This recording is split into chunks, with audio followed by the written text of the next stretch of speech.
Welcome to the show, everyone. Thank you.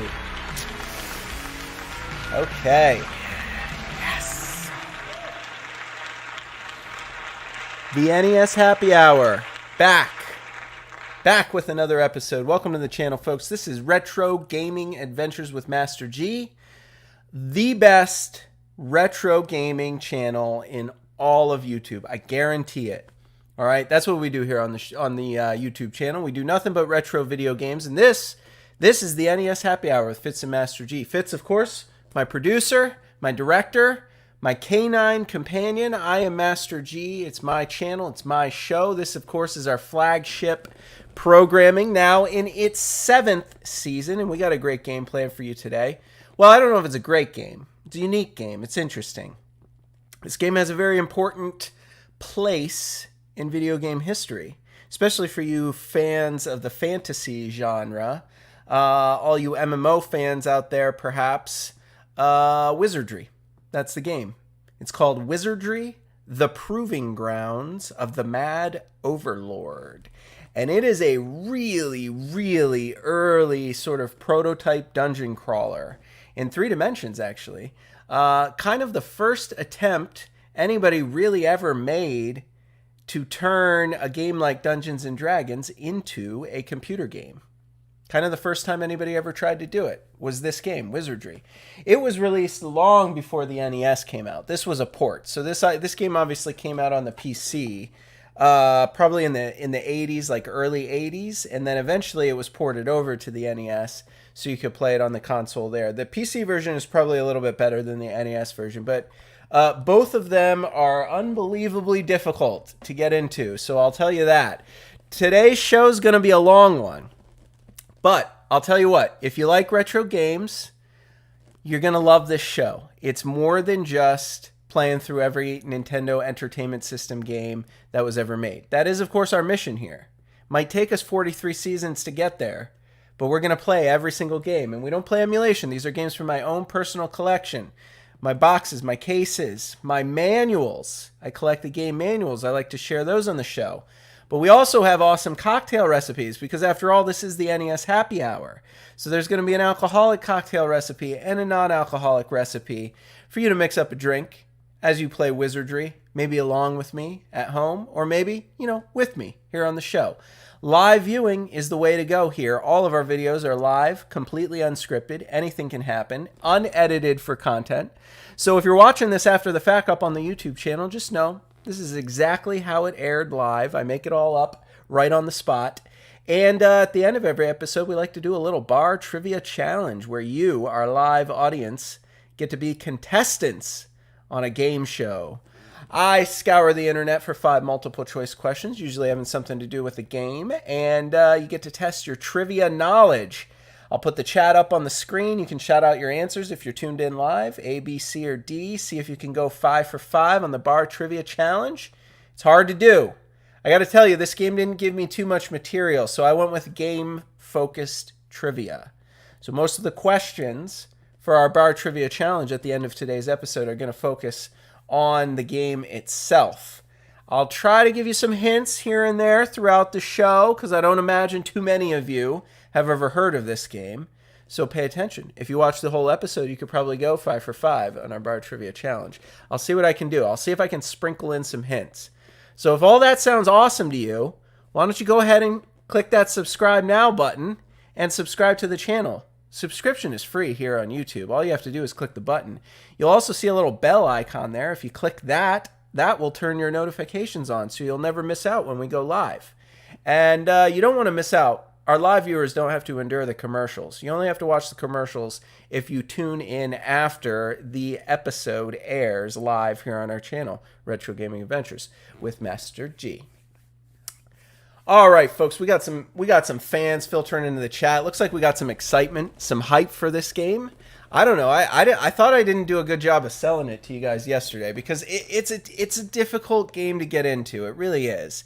It's just really primitive. There's a lot of text. It's very simple, but it's also like the difficulty curve is just completely imbalanced. Like, you would have to grind in this game for days and days and days, and you run into one enemy, the vampire, And the vampire has a spell that takes 2 levels, experience levels, off your characters. So if you just randomly run into the vampire and you can't kill him quick enough, all of your characters could just get reset back to level 1, just like when you first started playing the game. And I think that's the neatest thing to mention about this game. It was a mistake. This was the first time they ever tried to program that sort of fantasy, really Dungeons and Dragons in a digital form.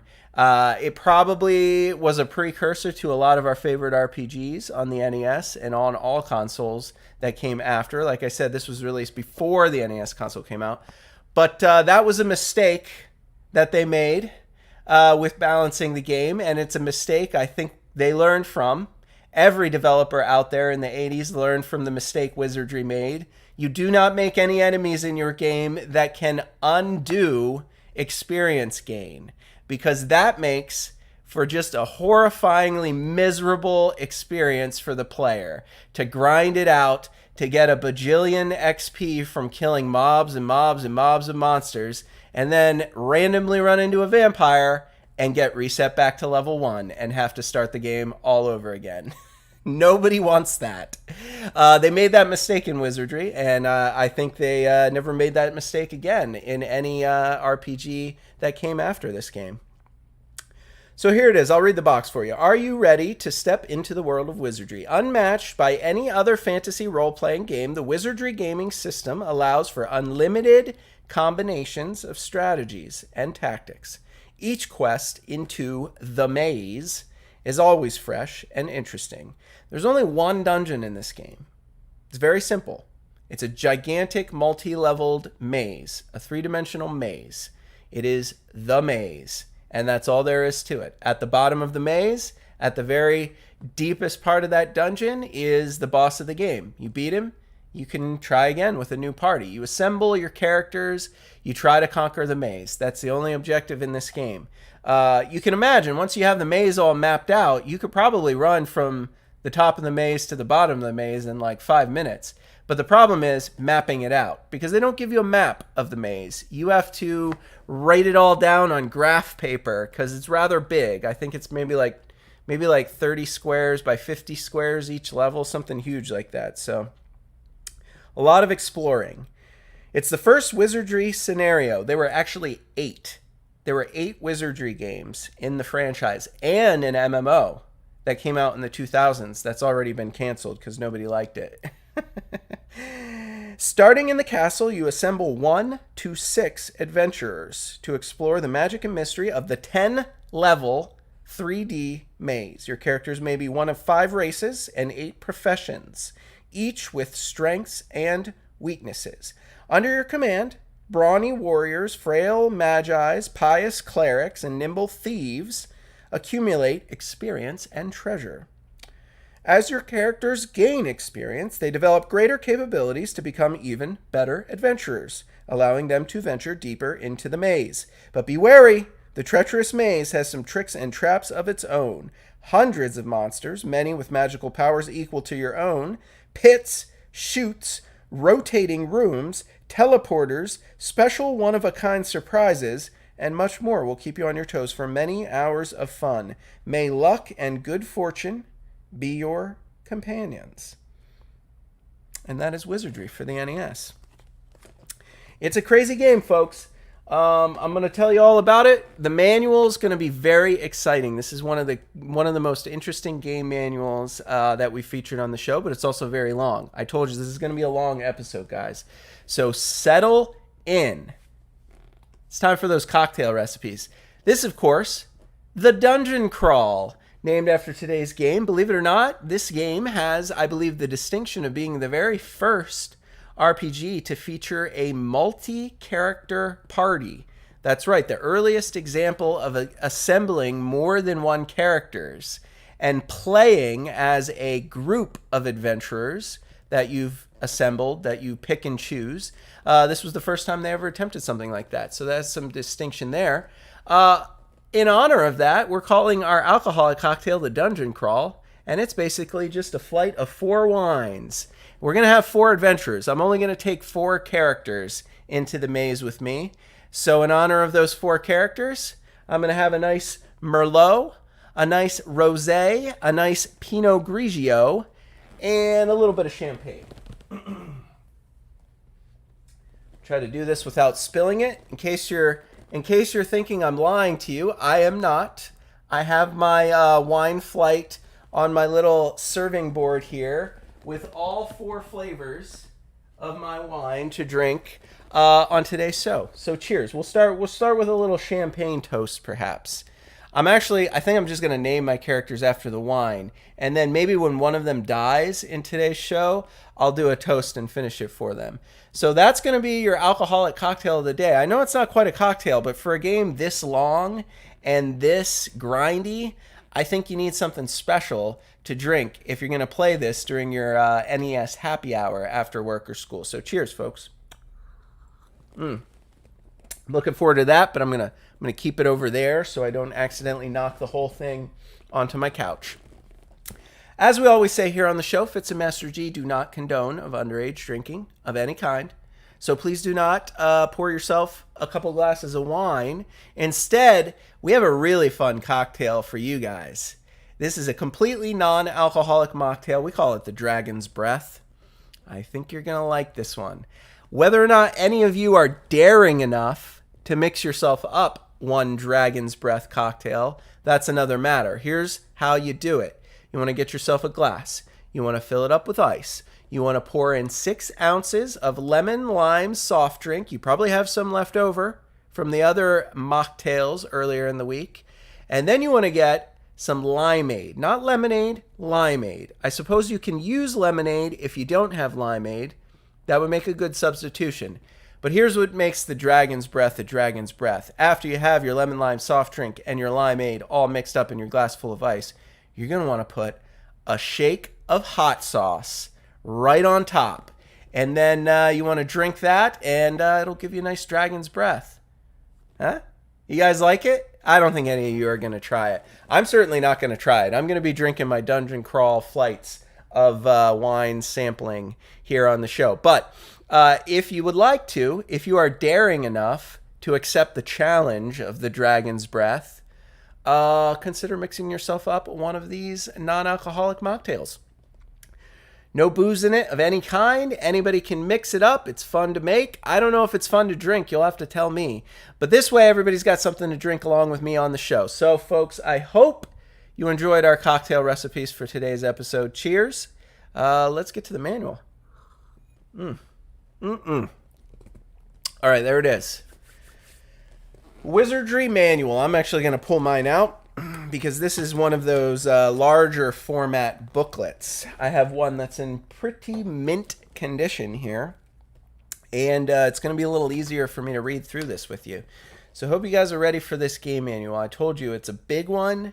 It's very interesting, and there's a lot to cover here. So there is the dragon, the Dragon's Breath, there on the cover.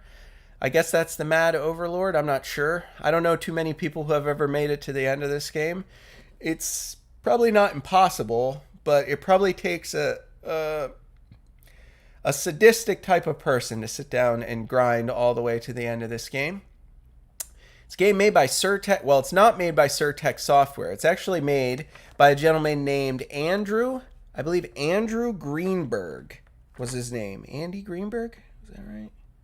Yes, Andrew Greenberg made this game, entered into a partnership with Surtech Software to produce it, and he made it as a challenge in college. So his school teachers in college there posed a challenge to create a digital version of Dungeons and Dragons. Now, back in the 70s, Dungeons and Dragons was becoming wildly popular amongst the nerds, and computers were also brand new and becoming wildly popular. So they challenged them to make a digital version of the tabletop RPG Dungeons and Dragons, and the prototype for Wizardry was born. He later licensed it to Surtech Software. They agreed to pay him royalties, and after about 3 months, they just stopped paying him. They never paid him another cent, and he was suing them all the way until the day they went bankrupt. So let that be a lesson to you out there. Surtech Software Incorporated. one of the shittiest companies ever to grace the gaming industries. Stole a game, a pivotal game invented by a young college student, agreed to pay him, and then never did. Don't be like Surtech Industries, folks. All right, here we go. The mission. One morning, Trebor, the mad overlord, noticed that the fabled amulet, which he constantly held in his possession, had disappeared. Realizing his ultimate fear come true, he uttered, "It must have been stolen while I slept." Looking around the room, hoping to find the amulet, he instead saw a note sitting on the table. "Foolish Trebor, I did not think I could take the amulet this easily. How senile you have become. Do not attempt to retrieve the amulet, Trebor, for your best efforts will surely fail. Signed, the Great Wizard Wordna." That's a mouthful. Trebor finished reading the letter. It burst into flames, burned to ashes, and then angered Trebor sent notices throughout the countryside to gather soldiers to recover his amulet. Those who are able to recover the amulet will be rewarded with great riches and much distinction, he announced to the soldiers. Thus, adventurers from throughout the country who were confident of their skills gathered under Trebor and entered the dungeon deep below the castle in hopes of conquering Wordna. And that's all you need to know. It's a pretty simple, basic setup for the game. One mission. There you go. It tells you how to insert the cartridge into your Nintendo and hit the power button. You have a couple of options for the maze. Like I said, most of this game is text-based. And then once you enter the maze, most of it lives within a three-dimensional line drawing of a maze. Graphics are nothing to write home about in this game, but it actually preceded the 8-bit NES era. This was a port to the NES. It was not originally designed for the NES. The castle, you start there, and you have a couple of choices for places to go. I think there's a nice picture here on this page here. So while you're there, you just select one of these options, and here's what happens at each of these places. So first you got Gilgamesh's Tavern. That's where adventurers gather in small groups. So you choose among them, build your team. That's where you recruit party members for your crew. Then you have the Adventurers Inn. If you visit the inn, you can rest there, be healed up for free, and gain experience levels as well as recouping magic points. So a weird thing about this game is while you're in the maze running around killing things, you're accumulating experience points, but you won't automatically level up like you do in most RPGs that you guys may play.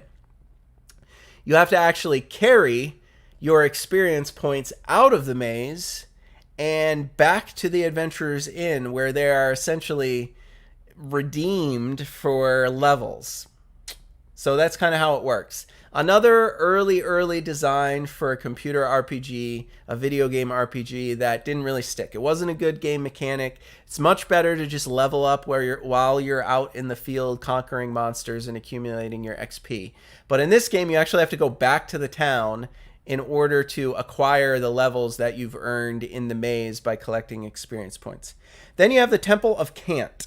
The Temple Clerics offer characters who have been demised or otherwise humbled a second chance at life. For a fee, the clerics attempt to resurrect characters who are deceased or in ashes and will cure those who have become paralyzed or petrified. Attempt is the key word. There are no guarantees that your dead party members will be resurrected by the clerics. It is essentially a random number generator, a dice roll. If they are not resurrected, your party member is perma-dead. That's right, folks. Permadeath. I'm pretty sure this might be the first game to feature permadeath.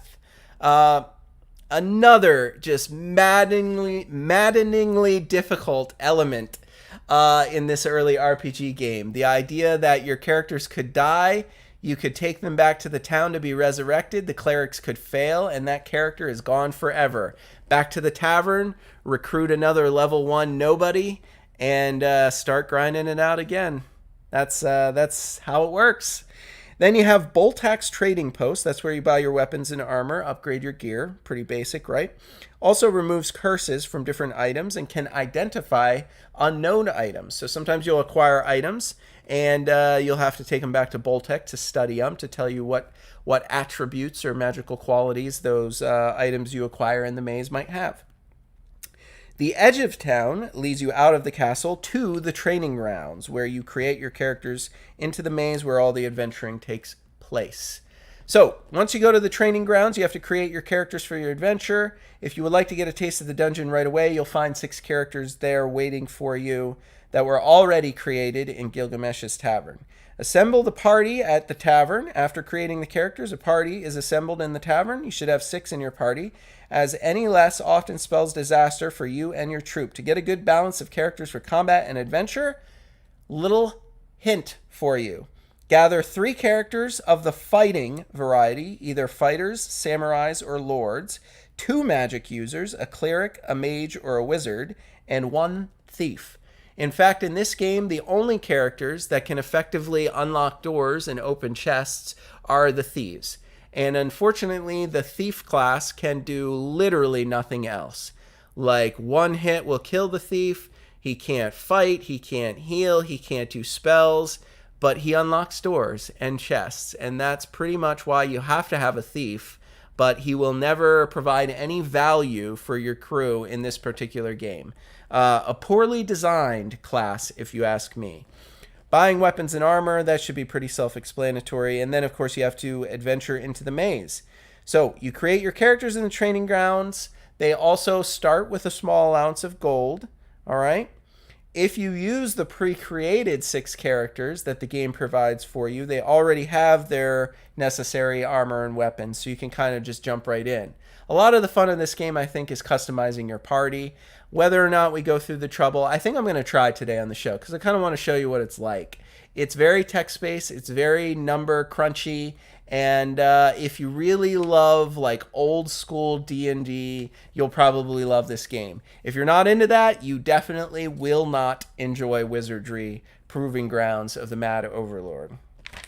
All right. Entering the dungeon proper. After you leave your camp, you need to go into the dungeon, right? So there's a little screenshot of what the maze looks like. Like I said, it's a 3D maze. It's pretty much as basic as you could imagine. Occasionally while you're in there, you'll run into monsters or groups of monsters. They'll show up on your screen, and then just like any other RPG, it's turn-based. You have a menu, and you got some choices you can make. So you can fight, you can parry. It's like block, if you don't know what parry is, with your shield, right? Go into a defensive stance. You can also try to run away, and I don't know what take back means. What does take back mean? All right, well, whatever. We'll figure it out as we go. So occasionally it says your party will find a treasure chest. When this happens, first you need to inspect the chest for traps. Thieves are specially trained to find such traps. Thieves can also disarm the trap before opening it. Once the trap's been disarmed, the monster's treasure will fall into your hands. I want to say every monster you killed will drop a chest that you have to search, disarm in order to get any gold from it. I want to say that's how it works in the first Wizardry game, although I can't really remember. So again, that's why you must go into the dungeon. You must go into the maze with 1 thief in your party, even though the thief really can't fight or help you in any other way other than getting the gold that the monsters drop. All right, so rest and relaxation at the Adventures Inn. You're probably going to have to go back to the Adventures Inn quickly, early, often. So we're going to go into level 1 of the maze. We're going to try to stay close to the door because I don't have a map, and it's going to be very hard and disorienting to find our way out of the maze. And we're going to fight as long as we can, and then we're going to run back to the inn. Then we're going to go back into level 1. We're going to fight as much as we can, go back to the inn. The point of this game is for you to make elaborate maps, draw them out on paper, because you're going to need them. This is a very complicated maze that it's very easy to get lost in, and you'll never find your way out if you don't keep a map. I'm not going to keep a map. So we'll see how this goes today on the show. All right. Ending and restarting the game, so you can end your session. You can restart the game depending on where you leave. How do you save it? Let's see here. From the maze. If you quit the game while your party is in the maze, select the restart and out party option at the edge of town, and you get to pick up where you left off.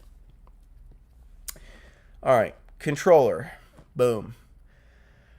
All right, now the manual gets crazy. So now you got this reference section. Now this is a game that came out on the PC. And back in the day, piracy was a very big problem. You know, these games were on discs, and people would take the discs, they would download them or copy them onto other discs and download them.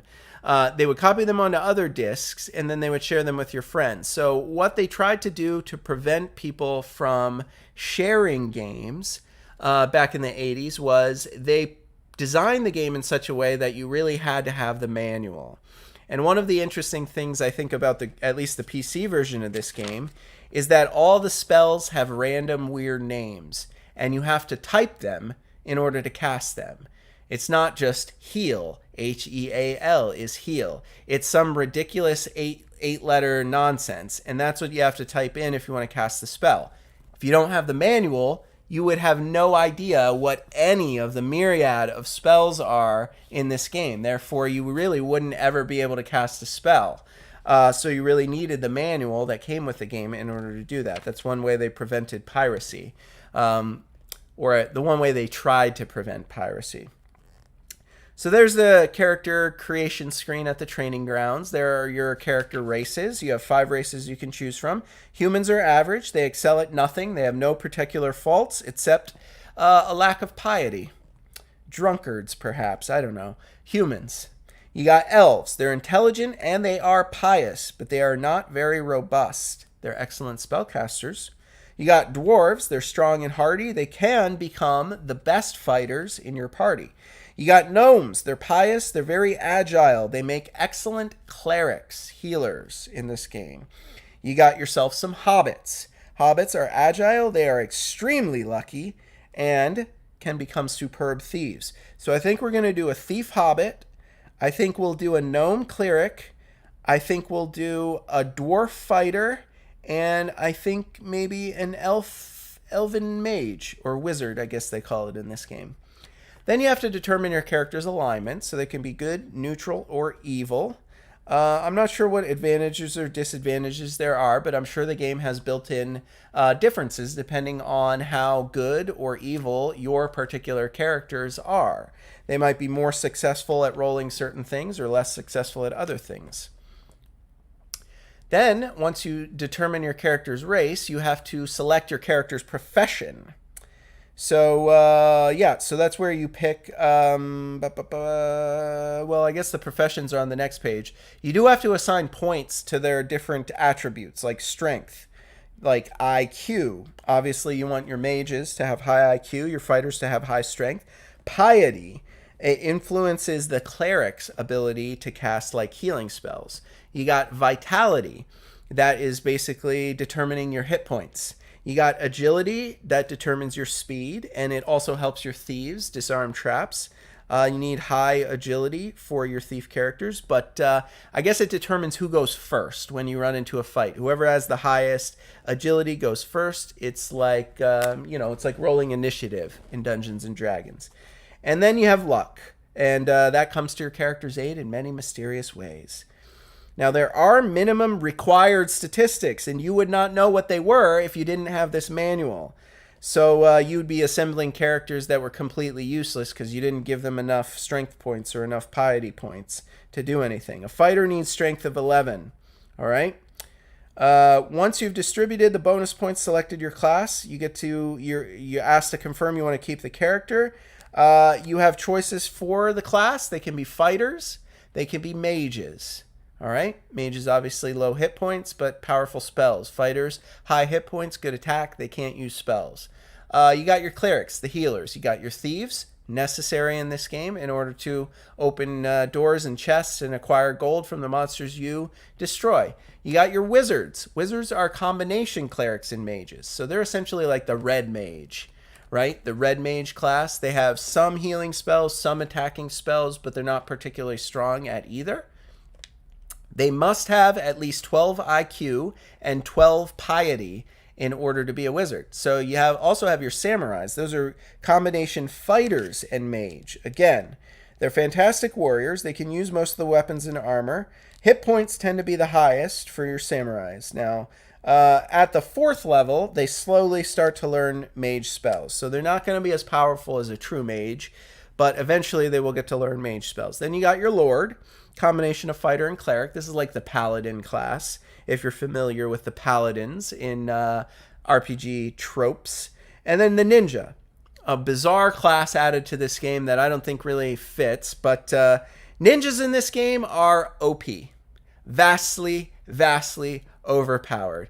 If you want to beat this game, take a whole bunch of ninjas into the dungeon with you. They're devastating fighting machines at the highest level. They basically auto crit everything and can one-shot kill just about every enemy once you level them up all the way. Now, they work best without armor or weapons. That's right. So they're cheap. You don't have to pay for gear for your ninjas. And they're the best fighters in the game. So, yeah, as long as they disdain armor, they get lower and lower armor class. They earn average hit points. They learn no spells. Like a thief, they're skilled at picking the traps on treasure chests. They must have at least 17 in every statistic in order to create a ninja. Crazy, right? Ninjas, super OP in this game.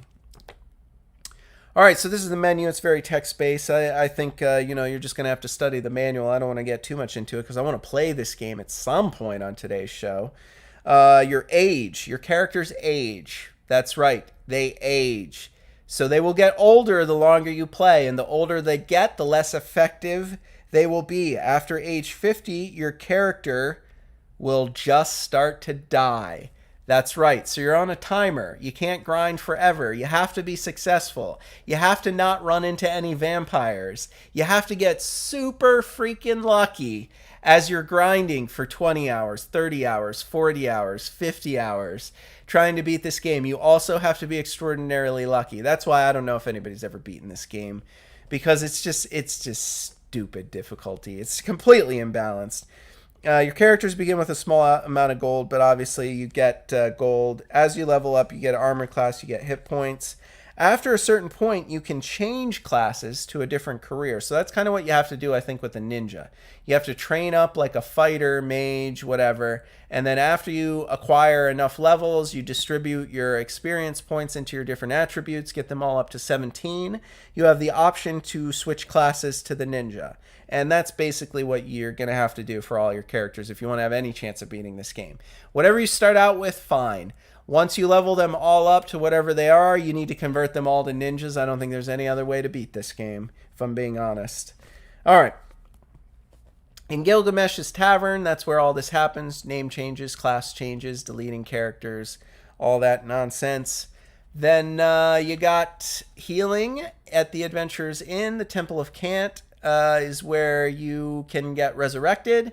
You do have to go back to the inn to gain experience levels. So you acquire experience points, but you don't level up automatically. You have to go back to the town to level up. The trading post, you can pool your gold. All of your party has gold that they themselves have collected. Probably your thief's going to be carrying all of it.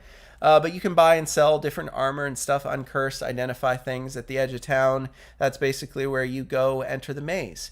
So adventuring. You go into the camp, you can inspect things, you can cast spells in the camp, like healing spells. You can equip and unequip different armor or item that you have.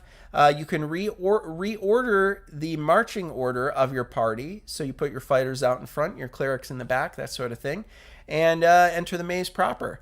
And then there you have it. Combat, hack, and slashing fun. So there's a battle with 4 skeletons in that example. And, you don't have to type the spells in the NES version. The spells are listed. Kalki, Dios, and Ba Dios. Do you want to know what those spells are? Well, you're in luck. Because the rest of this nonsense manual is just all the magic spells.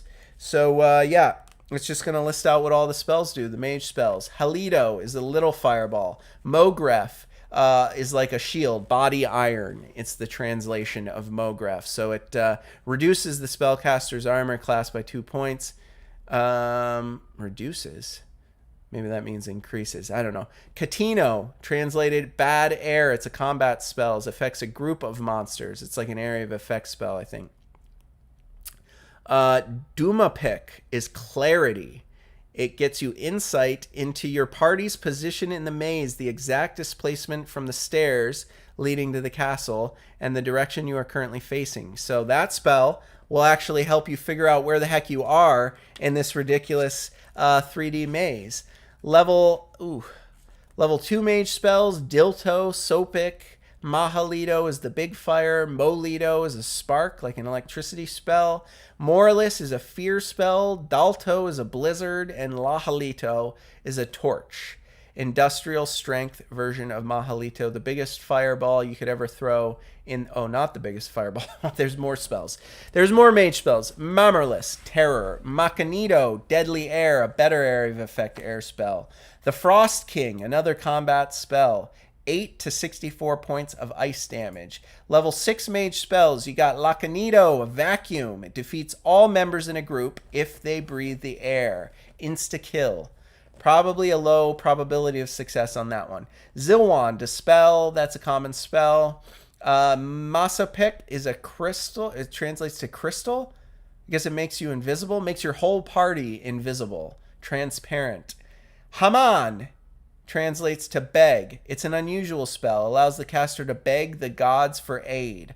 Only 13th level or higher characters may cast Haman, and doing so costs them a level of experience. Such terrible mechanics. It's so hard to level up in this game. You have to grind forever, and then one spell costs an entire level of experience. If the gods decide to answer your plea, you will be given a choice of possible bonus, but it doesn't tell you what the choice of possible bonuses are. I don't think we're going to get that far in this game, but I'm curious to know if anyone out there has played this game and knows what the list of bonuses the gods could grant you are at the cost of one whole experience level. I would love to hear it. There are some level 7 spells: Teleport, Beseech, Kablam, Tilt-A-Wait.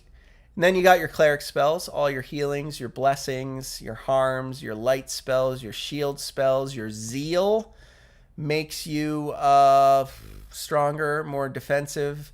You got X-ray, so you can determine the nature of a trap. It's like your disarm trap or inspect spell. Statue petrifies people. You got still air, maybe puts them to it's a silence. It's a silence spell. It causes the air around a group of monsters to stop transmitting sound and prevents them from casting spells. You got your level 3 spells, your sunbeam, your softness. Oh, softness cures paralysis. That makes sense. Latuma Pick is identify. That's a good spell to have in the dungeon. Identify the items, the monsters that you meet. Your prayer spell, double strength Matu. It helps heal people up, I think, and gives them some defensive bonuses. You got your cure spell for your poison, I think. Your wound spell is an attack spell. You got cleanse. Cleanse removes the effects of poison. Looks like cure is actually your healing for just hit points. Cleanse is poison, cure is healing. Big shield, Maperfic. Your level 5 spells: big cure, big wound, flames. Location allows the caster to locate the position of the maze in the maze of another character. You can attempt to resurrect at level 5. There's a chance the spell will fail, and I believe if it fails, permadeath for the character that has died. Death spell, another great attack spell. Blades, restore. Maiming, Mabadi, strips the target monster of all but a few of its hit points. Basically puts it down to 1 HP, so he's easy to kill. Locto Feet causes all party members to be teleported back to the castle. That's your recall spell, a classic important spell in many, many RPG games. Your level 7 cleric spells, Wrath and Rebirth, restores the expired to life, even if the expired person has been reduced to ashes, and restores all of that recipient's hit points. There is also a chance it will fail.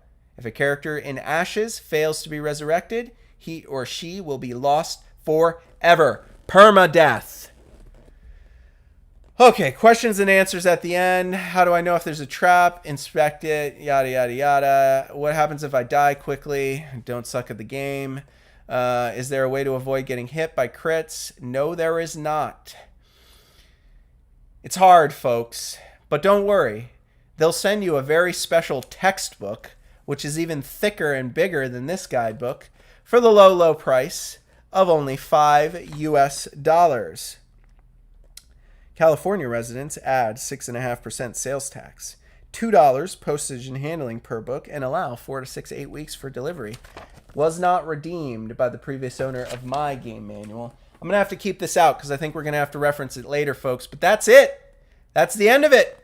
That is the game manual. Thanks for bearing with us, folks. 40 minutes into the show. I told you it was going to be a long one. We're finally going to fire it up and play. You ready? I'm ready. Let's do it. There we go. Oh, no. All right, I need a drink for my dungeon crawl. I don't think we're going to have to wait until the characters die. I think I'm going to do a toast now just to that beautiful instruction manual. Cheers, Wizardry. Gotta drink the bubbles first before everything goes flat. Okay, here we go. Start them up. Wizardry. All right, so Edge of Town is where we go after we recruit. Let's go to the tavern. Let's add some characters. Jojo. Oh, I don't get to name them all? All right, well, that's fine. Jojo's a human, a level 9 human. Well, maybe in the interest of time we will. If we don't get to, like, really name them all and get real creative, maybe we should just take... Let's just take the pre-made party of 6, shall we? That's what we'll do. So we go to the training grounds... And we create. Do I have to create? I thought it told me I could. I already lost it. All right, so we're gonna name our people after our drinks. So we'll say my dwarven fighter. His name will be Merlot.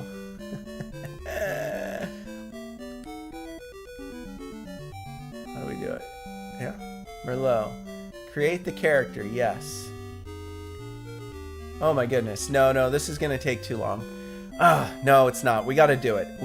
This is half the fun of the game, is creating your own characters. A level 1 dwarf who is evil? An evil dwarf? I'll make him a neutral dwarf. Alright, now, he is going to need at least 11 strength to be a fighter. He doesn't need IQ, but I think I want him to go first a lot. Do I want him to go first, or do I want him to have high hit points?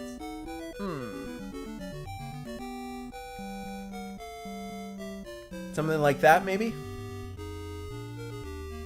That'll work. That's probably pretty good. I upped his vitality, so he'll get some more hit points. I gave him tons of agility, so he'll probably get to go first in most of the fights. And he is going to be my fighter. So yes, I'm going to make him a fighter. A fig. Keep this character, yes. Alright. Next character on my dungeon crawl flight of wines today is, we'll call this character Grigio, the wizard. Pinot Grigio, that is. Grigio, the wizard. Is Grigio the cleric? Maybe Grigio should be the cleric. I'll make Grigio the cleric. Elf? No, gnomes are the ones that are good at clerics. And he'll definitely be... Should I make him an evil cleric? No, I think that would handicap him. I think he needs to be a good cleric in order to get extra healing out of the spells. So we'll make him a cleric. I believe he needs piety to be a cleric. I believe he also needs a lot of IQ. And I believe I want... Oh, he doesn't have anything left, does he? Dang, he didn't get very many bonus points. Alright, well, I want to give him... I'm going to put his luck down. Oh, I can't lower it? Oh, bummer. This is an RPG mage. RPG Mitch. I don't know, I'm thinking like mage there. It is an RPG, and it's one of the earliest RPGs actually ever created. Actually, the very first to feature a multi-character party. Came out actually long before the NES for PCs, but was eventually ported over to the NES. The first time you ever got to do anything like this, it was a challenge in a college classroom to make a digital version of Dungeons and Dragons back in the 70s. All right, we'll make him that. No, I'm gonna give him some more vitality. I want him to have a little more hit points. And he will, of course, be a cleric. Yes. All right. Next in my dungeon crawl flight of wines for happy hour today, we have the Rosé Rose. That's a good name. Where's that? Oh, I keep getting thrown off because it's a QWERTY keyboard. Usually these old games are not laid out QWERTY. Okay, Rose is going to be my mage. And will definitely be an elf. And will definitely be evil. Evil mage. Alright. Evil mage is going to have tons of IQ. Oh, I can't lower the piety? Oh, that's crazy. Alright, you'll go last, I think. We're going to up all the vitality. You need hit points. That's what you need. Mage. The mage, Rosé. And then we need one more because we got 4 drinks in our wine flight today. The last one is the champagne. But that won't fit because that's too many letters. I know. The last character in my party will be named Bubbles. Bubbles? Will that fit? Bubbles. Boom. Alright, and Bubbles... Will Bubbles... Oh, Bubbles is the thief. You have to take a thief in, otherwise you can't get any gold from the monsters you defeat. A hobbit thief. Bubbles... I feel like Bubbles is good. I feel like Bubbles is like a Joker type, like comic relief in the party. Like he has a heart of gold, but he's always screwing up and dying. We'll make him good. Alright, his luck is very high. Excellent. His agility is high. I think we're just going to dump everything else into hit points because I think we're going to need all the HP we can get. Alright, there it is. Bubbles the Hobbit Thief. Oh wait, no. He can't be a thief because he doesn't have enough agility? What? Is it luck? How do you get, what's the minimum for thieves? This is why I have the manual that took 40 minutes to get through. Alright, let's see what the minimum required statistics for a thief are. The thieves need at least 11 agility. That's all it says. He just needs 11 agility.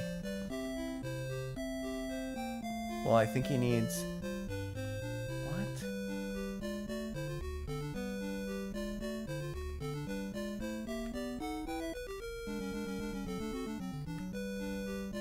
Huh. I can't lower these anymore, and it won't let me make him a thief.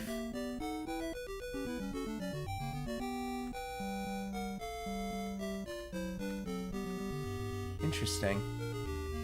Maybe Bubbles can't be a hobbit?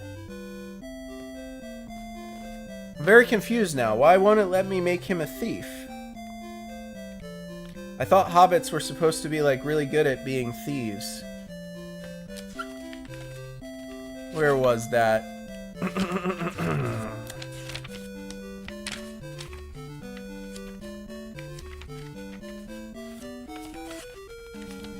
Hobbits are agile and extremely lucky. They can become superb thieves. Thief, the artful dodger. Thieves have average hit points. Their weapons are limited. They're good at detecting traps. They need a minimum of 11 agility. Maybe I can't have a thief. I need a thief, though.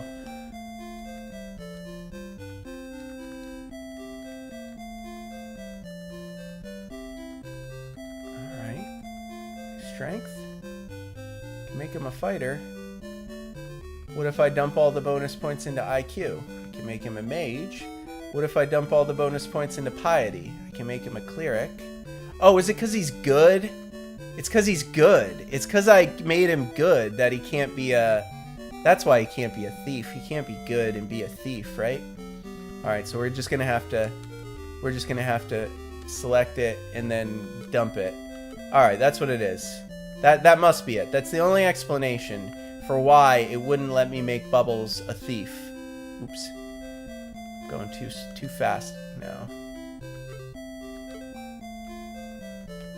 Alright. I promise you, we will get to the mage just as soon as we arm up our party of 4 here. Bubbles. Create Bubbles. Yes. He is going to be a hobbit. He is not going to be good. He's going to be evil, I guess, because he's a thief. And There he is, thief. All right, so now let's just dump everything into vitality so he has some hit points.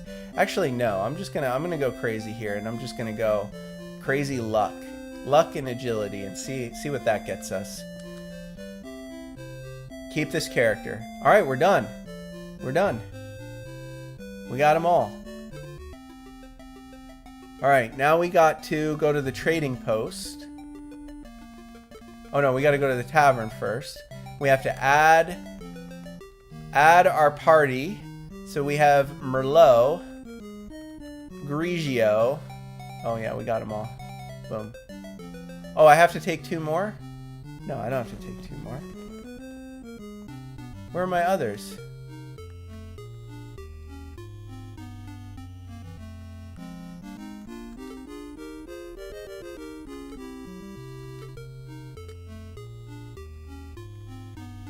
Bubbles?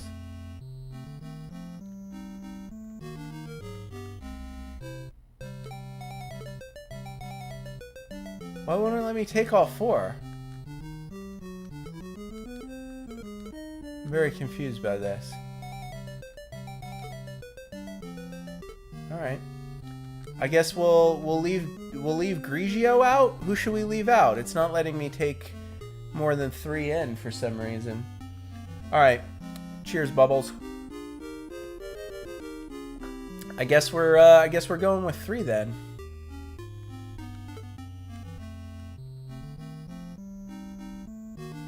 Is it because they're evil neutral and it won't let me take a good person in? Oh, that's interesting. Okay, so maybe I need to make Grigio an evil cleric. That must be it. That must be it. I'm gonna go back to the training grounds. I'm gonna create Grigio and I'm gonna make him evil, because good characters and evil characters won't get along. So you can't have both good and evil characters in your party. Hyper realistic, guys. So we're gonna make a new Grigio.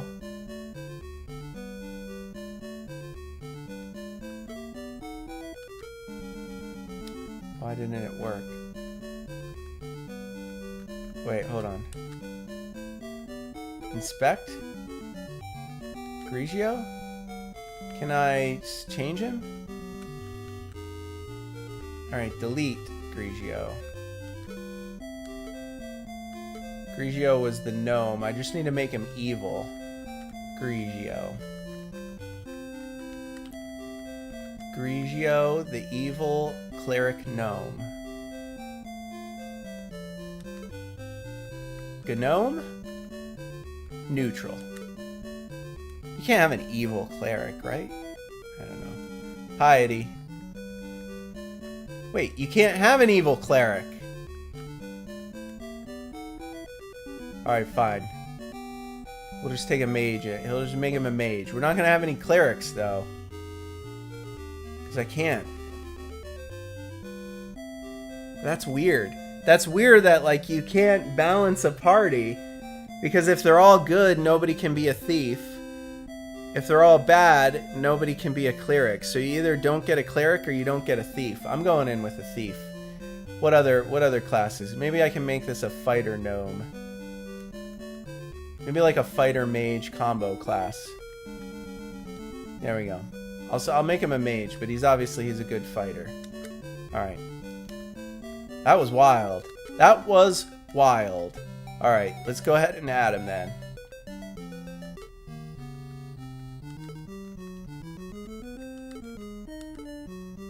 All right, there we go. Let's go to the trading post. Who will enter? Merlot the fighter. He has 114 gold. Let's purchase. Merlot the fighter needs a long sword, a short sword, an anointed mace, an anointed flail. Ooh, okay. I don't have enough gold for that, though, and I do need to get him some shield. So I'm going to get him a large shield, and I'm going to get him a long sword, because he's a fighter. Or should I get him an anointed mace? No, I'll get Grigio the anointed mace. I'll just get him a long sword. Oops. And that's it. Alright, you got 49 gold left. Fine. All right. Merlot can leave. Grigio needs to go in. Grigio, you're going to purchase the anointed flail. Oh, you have a lot of gold. 146. You can almost get the anointed flail. I'll get you an anointed mace. Unusable item. Oh. Why is it unusable?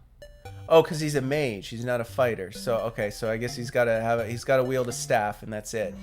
Dang, that sucks. All right, Grigio. Let's see here. Rose. Wait. Rose is going to purchase... man, Rose can only purchase a staff, too, because Rose is a mage. I think we're in trouble, guys. Got a lot of gold, though, Rose. Be nice if you could have the anointed flail.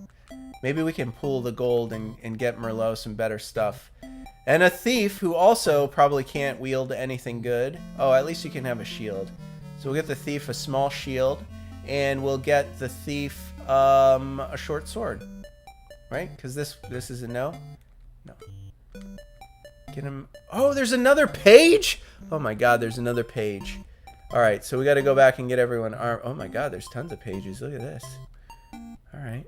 Leather armor. Definitely going to get you leather armor. Okay, good. I got you leather armor and a shield, but you don't have a weapon.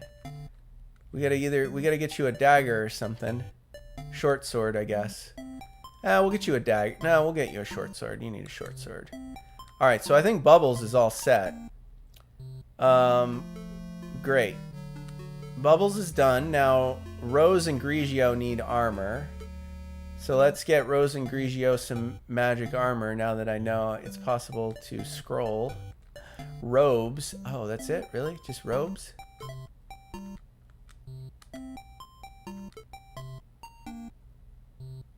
Got a staff, got robes, and that's it. Oh, dang. That sucks. All right, Grigio. All right, no. Rose. Rose, you're in the same boat, aren't you? You got a staff already, but now you need robes. Oh, man, we're not going to survive very long, are we? All right, good. Merlot, it's time to pool everyone's gold for you. Merlot has all the gold, 357. You need a better thing. How about dang. I gotta buy you a helm and everything. Ooh, should I keep him with the, he's got a large shield and he's got a long sword. But I feel like I should get him a flail and maybe chainmail and a helm. Can I get chainmail and a helm and a flail? I think I can. I think I'm gonna get him chainmail. I think I'm gonna get him a helm, and I think I'm gonna get him a flail, and then I'm gonna have to sell. And then I'm gonna have to sell his longsword. All right, sell the longsword. That was a mistake. Okay. All right, we are fully equipped. How do we actually like equip the armor though? Do we have to equip it? I think we have to equip it. No? Is it at Boltix? No, it's not Boltix. All right, well let's just go. Let's see. It's time. Let's get into that maze. I think there's an equip screen in the maze. Yeah, here we go. So now we equip. Alright, so Merlot is gonna wield the anointed flail, the chainmail, the large shield, and the helm. Boom. Grigio only got a staff and robes. Rose, a staff and robes. My thief, Bubbles, short sword, leather armor, small shield. Alright. Are we in the right order? I think we probably are in the right order. Alright, I think we're ready. Let's go. Into the maze. Whew! Cheers, folks. We finally made it. We made it into the maze. Are you guys ready? You on the edge of your seats? Oh, I drank all of the bubbles. I guess it's on to the... What is this one? It's on to the Grigio. Cheers, Grigio. Alright, do I take them up? No, I don't want to go up. I'm good. Oh, dang. Oh, dang. Does someone have graph paper out? Are you guys keeping track? Someone Google the map for this. I'm already lost. I haven't even moved. I'm just turning left and right. I haven't even moved and I'm already panicking.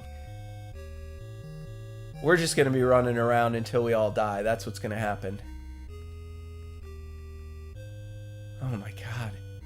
Really? Ouch. I ran into a wall. Oh my god, a door. Should we go through it? Ouch. Okay, I'm in the door. I went through the door. There's another door. Go through that door? Oh my god, there's doors everywhere. We're never gonna find our way back up to the town to heal. We're never gonna find our way because I'm not drawing a map. Oh my god. An encounter! Our first encounter! 4 slimes. Oh, gross. Alright, Merlot is definitely going to fight. Grigio is going to cast Catino. Rose will also cast... Oh, Rose has 2 spells. Rose can... What's Halido? See, you need the manual, otherwise you don't know what the spells are. Maze level 1, Maze level 1, Mage level 1. Alright, Halido is Little Fire, Catino is Bad Air, which is a sleep spell. Causes the monsters to fall asleep. So you're going to be Catinoing. You're going to be Catinoing, Rose. Catino. And Bubbles, I mean, Bubbles can't even attack. The thief cannot even attack. All the thief can do... I told you, the thief is useless. But he's the only way you can get gold from monsters, so you have to have a thief in your party. He just parries. Alright, let's go. Fight. Slime leaps at Rose. Hits for 1. Tries to nibble on Grigio. Tries to stab Slime and hits once for 6. It's going too fast.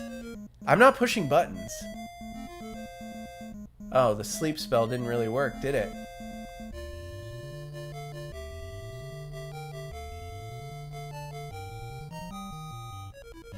Three slimes.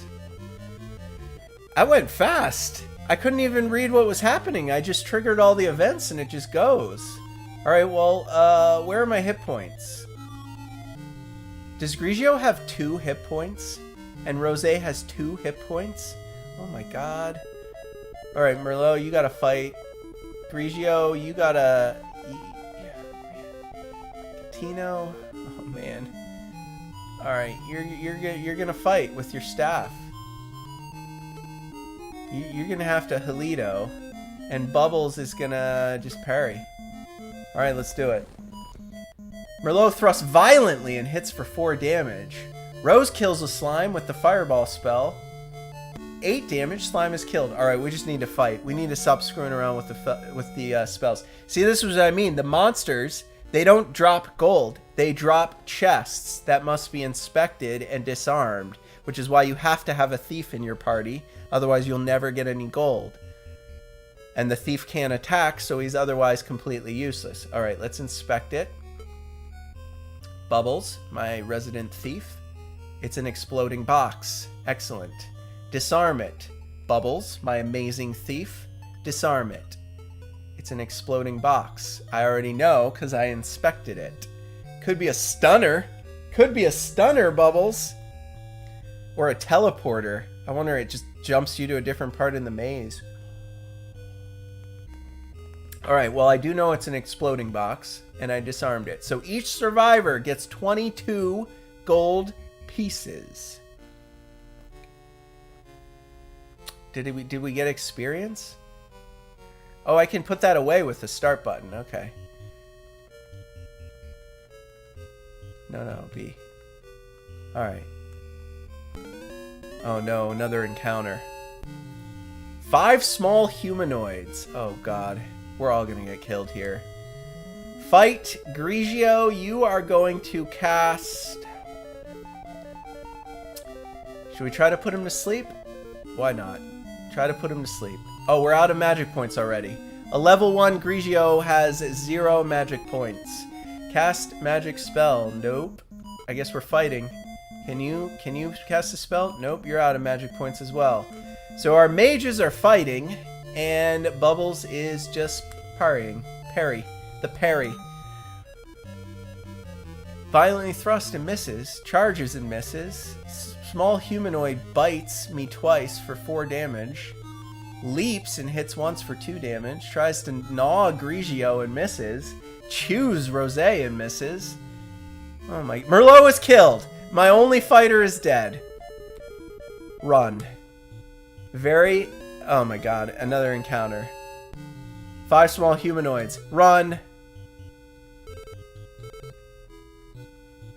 Alright, we gotta find our way out.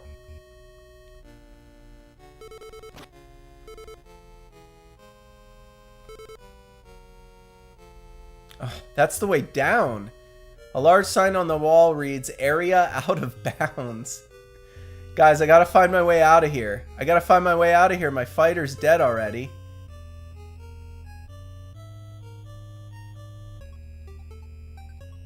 There's so many doors.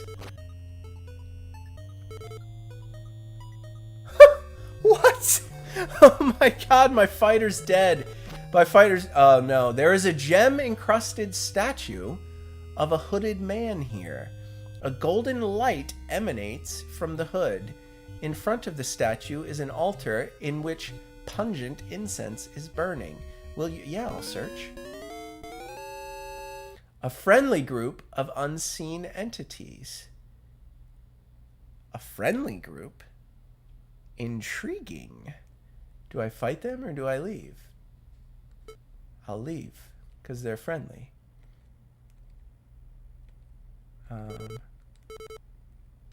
Okay. It's in this door. Oh, that's a dead end. It's just a dead end.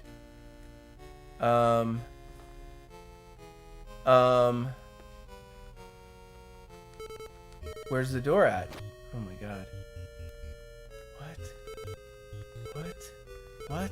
What? Where's the door?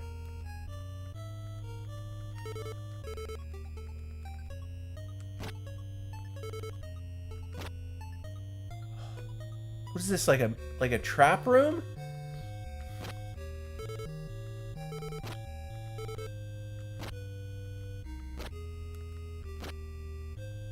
How do I get out?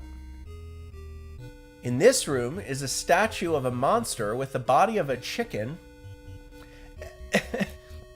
A body of the chicken and the head of a cat. This statue is made of bronze and lies on an onyx pedestal. There are unusual runes on a plaque thereon. I will search it. Found the key. Grigio. Grigio found the key. Cheers, Grigio. Oh, man. I hope we don't get into another fight, because Merlot is dead. And I am just lost in a maze of doors.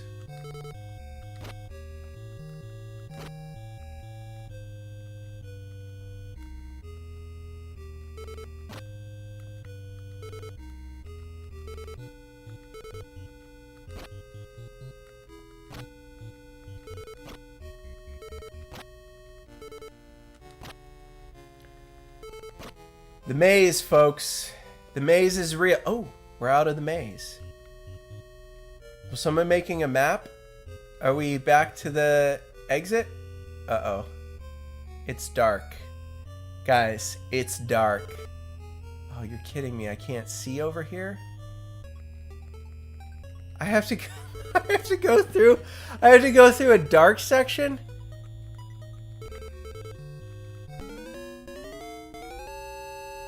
Put me out of my misery, folks. Put me out of my misery. 5 bushwhackers. I'm gonna need a drink for this one. Oh my god. Let's try the Merlot. In honor of our fallen comrade, Merlot. Here's the Merlot. Well, there's no way anybody in my party can kill them, because the thief can't attack, and the 2 mages... Fine, we're fighting. Bubbles is running. Alright, Bubbles ran.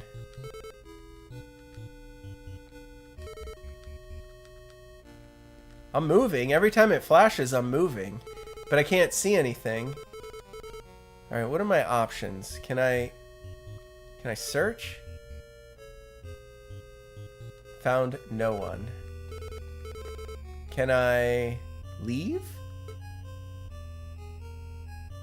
What happens when I leave? Oh no, leave the menu. Ha! Good one, Master G. Leave. Okay, how about if I quit, will I just quit the game?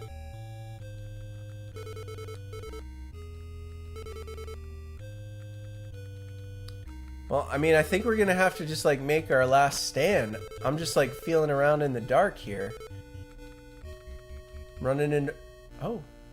There are buttons here. Press one. A, B, C, or D, folks. It's just like the bar trivia challenge. Which button is the answer? That's your first bar trivia challenge question of the day for you, our live viewers. There are buttons here. Is the answer A, B, C, or D? Well, I've been told to always guess C if you have to guess, so I'm going to guess C. Alright, we went down a level. I'm not pushing buttons. It's like an elevator. Will A take me back to the surface?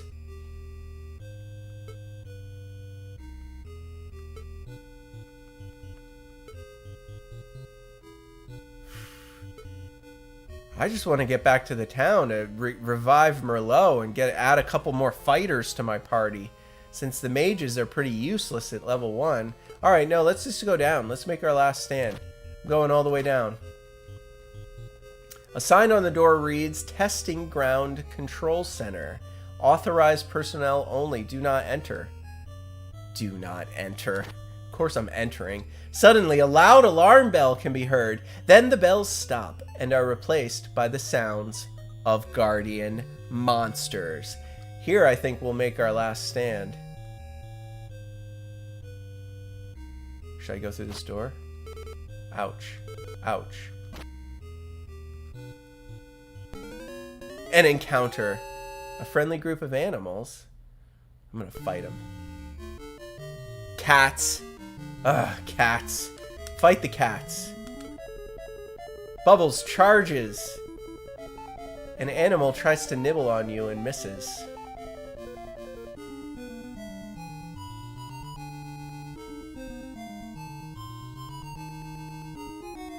Dude, everybody's missing the animals.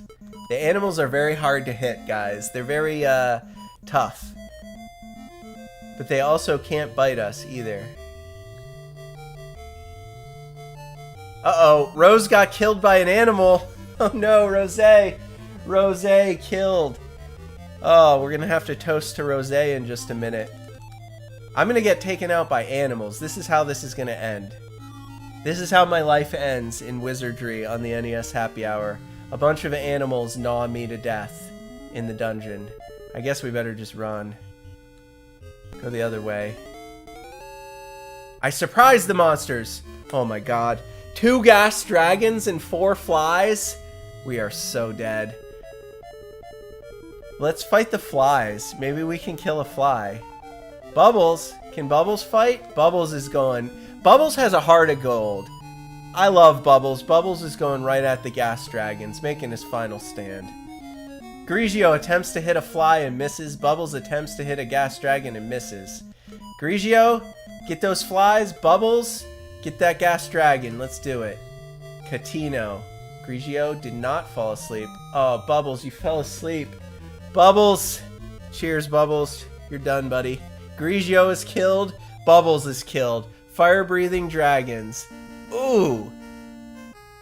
There's our dungeon crawl cocktail, the wine flight. To Merlot. To Merlot, he fought valiantly. He was destroyed by a humanoid who critted him. May he rest in peace, folks.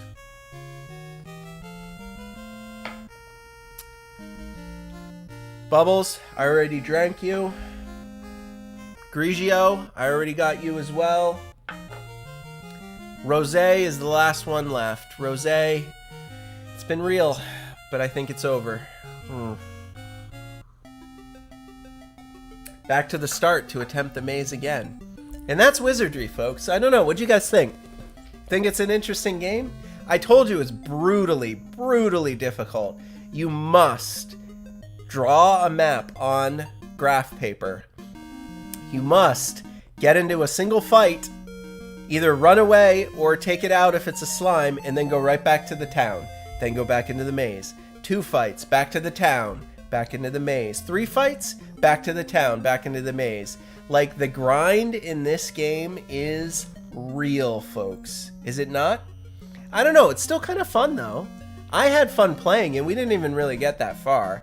But you can imagine how actually beating this game would take you a lifetime to actually win. It's a difficult one. It's a difficult one indeed.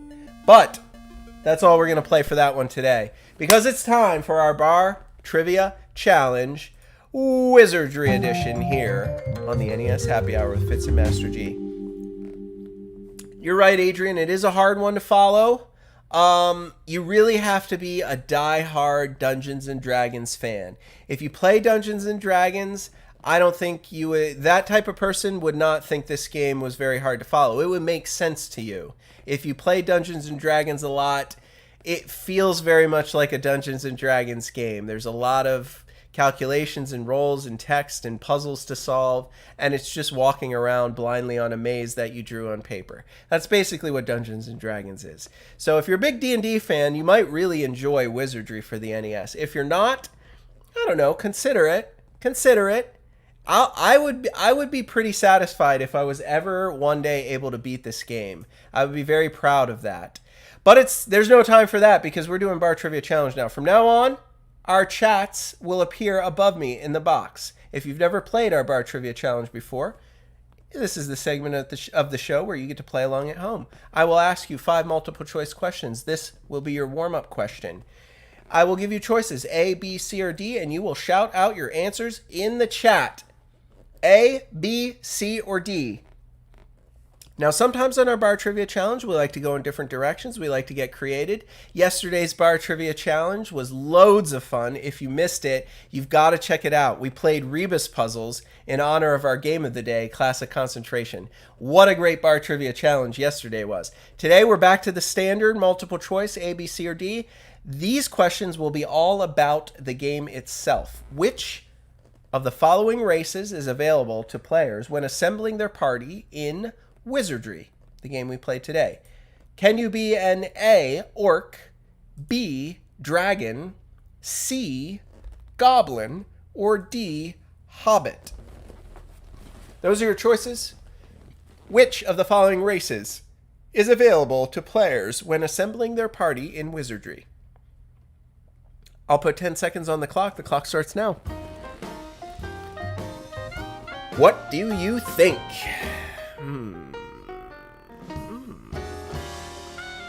Adrian's going D, hobbit.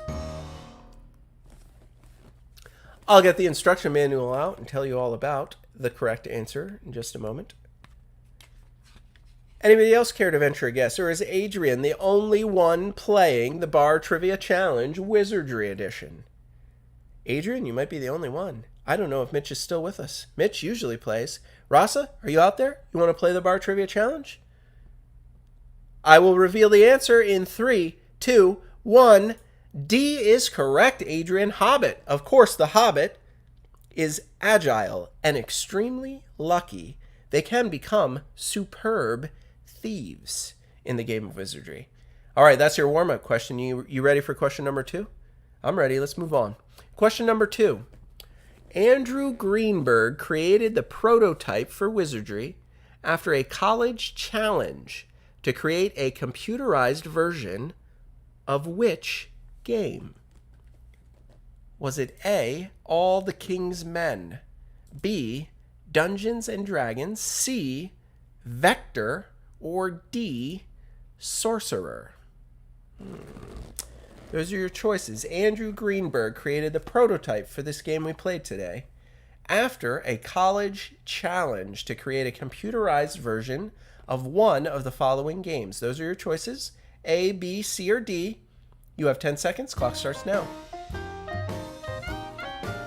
Adrian's on it today, going with a B, a guess of B.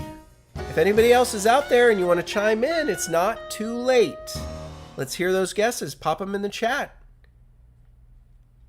No? Well, Adrian, you are correct. Dungeons and Dragons, the game, wildly popular back then in the 70s. It was brand new, tabletop RPG, use your imagination, and a 20-sided die. What a fantastic thing, the D20. Challenge to create a computerized version of this game came up with the prototype of Wizardry, and that is the game that we played today. All right, you're 2 for 2, Adrian. You ready for question number 3? How many Wizardry games have been released, including the initial one, this one, The Proving Grounds of the Mad Overlord, which we featured on today's show?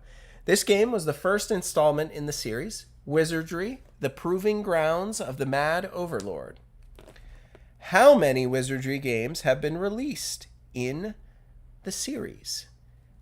Is the answer A, 4, B, 6, C, 8, or D, 12? Those are your choices. Classic Wizardry, believe it or not, a franchise that has had many sequels in the original line of games. How many total Wizardry games in this Wizardry series have there been? I did reveal the answer very early in the show when we were reading through the manual. If you were paying attention, you might have got it. I'll give you 10 seconds to contemplate your answers now. Get those guesses up in the chat there. Ooh, Adrian's going with C again. Confidence. With confidence, Adrian says the answer is C, 8 Wizardry games released in this franchise since the initial Wizardry game was released, the one we played today, Proving Grounds of the Mad Overlord. You're correct. The answer is C, 8. Did you know it? Were you taking notes? Were you taking notes earlier in the show when I was dropping facts on you about this game? I think you were. I think you got a good chance to go 5 for 5, but you know how things are on the show. Question number 4 is usually the hardest because I always save my favorite one for last, and it's not always the hardest. Question number 4 is this. Wizardry is credited as the first computer RPG to feature which of the following? Again, if you were paying attention during the show today, you might know the answer. Mitch, you said in the chat you made it in time. You may be lagging a bit because we are on question number 4. Wizardry, credited as the first computer RPG to feature which of the following? A, the multi-character party. B, the three-dimensional maze. C, Pascal computer programming. Or D, experience points. 10 seconds. Clock starts now. It's okay, Mitch. You can still guess. You can still go back and rewatch the video. Just pop your answers in the chat, and I will believe you. We operate on the honor system here. All of the questions are questions about the game itself, and I did secretly drop all the answers at some point throughout today's episode. So if you watch the whole thing from start to finish, you can almost surely go 5 for 5. Mitch is going B, Adrian is going A, and Adrian, you are 4 for 4, my friend. The correct answer is A, credited as the first computer role-playing game to feature more than one protagonist. The multi-character party. Assemble your team of adventurers, give them all different statistics, different gear, and venture forth into the dungeon. This was the first game to come up with that concept, the first computer game way back in the early 80s. Wizardry for the NES, the precursor to what we know and love today. All those fantastic RPGs built off of the foundation and lessons learned from today's game, Wizardry, one of the earliest RPGs. All right, guys, there's one more question left, the 5th and final question. Are you ready? Here it is. Wizardry is known for being one of the hardest and most frustrating games in the history of video games. It's partially due to random encounters with which enemy? An enemy that, throughout the course of the fight, can reduce all of your party members to level 1. That's right. This game came out before RPGs were developed.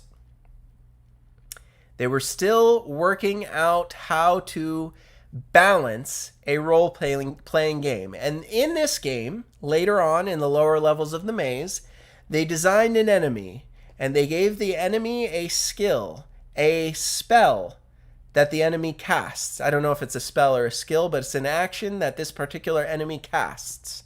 And when it casts this action on a character, it reduces the character by two levels. And it has an upgraded version of the spell that reduces the character by 4 levels.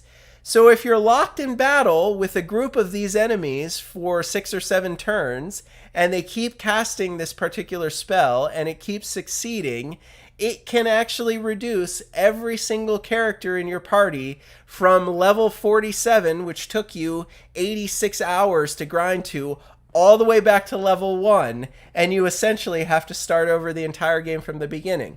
So through random encounters, this game can actually send you back to the very start and erase all of your hard work. Which enemy is it? Is it A, the Priestess? Is it B, the Night Stalker? Is it C, the Vampire? Or D, the Gas Cloud? I did very quickly drop the answer to this very briefly early in the episode. All 4 of these monsters are monsters in the game of Wizardry, Proving Grounds of the Mad Overlord. One of these monsters has that particular action or spell that actually reduces your party's level, or your character's level, a couple levels, effectively erasing hours and hours and hours of grinding like that. 10 seconds. What do you think it is? It's the craziest part about this game. But they didn't know. You know, it was kind of like the first time they designed an RPG, and they were trying to think of like cool abilities for the monsters to have, and someone thought, yeah, you know, we don't have any abilities that do that. Let's add that ability to one of the monsters. And man, what a terrible idea that was, because it breaks the entire game. Can you even imagine?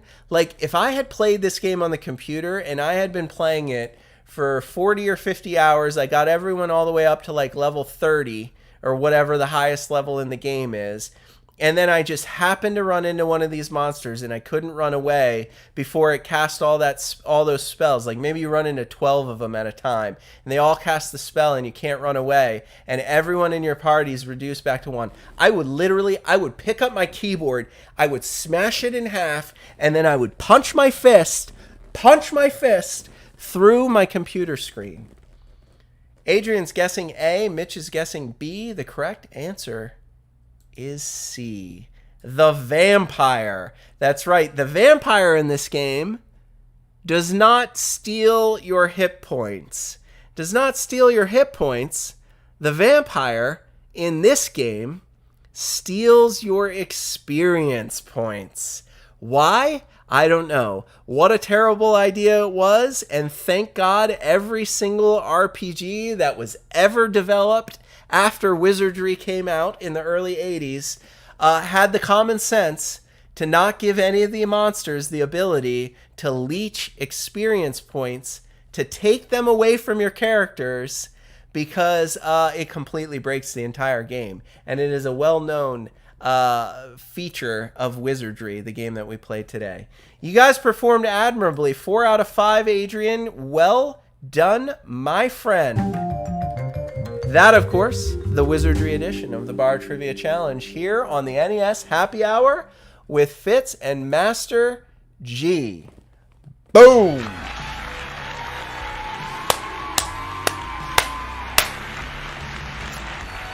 You guys are great. Thank you for sticking with it. I knew this episode would be a long one. I knew it would. I'm not going to lie, folks. I've been thinking about this game since like Season 1 or Season 2. Because in my head, I'm thinking like, how am I going to do RPGs like Wizardry? Like, how am I going to make an episode of the NES Happy Hour where we play a game like Wizardry and make it fun for you, our viewers? Because this game really is all about like your imagination, your character customization, and hours of grinding and very careful map making on graph paper, because these dungeons, this maze, Google it. You can Google maps for the Wizardry Maze. It's not like a little 10 by 10 grid. It's huge. You need to map the entire thing, and every level of it is huge. So a lot of this game is just exploring, finding clues, finding secrets, finding items, and constantly running back to the town to heal up and redeem your experience points. But I think we did all right. It's a little bit of a longer episode, 90 minutes. I hope you guys enjoyed it. I see some of you stuck around for the whole show. I mean, I'll leave it up to you to decide if this is a game you think you would enjoy. I actually really do kind of enjoy it. Now, I'm not going to enjoy it if I spend 20 hours leveling up all my characters and they all get reduced back to level 1 in a single fight.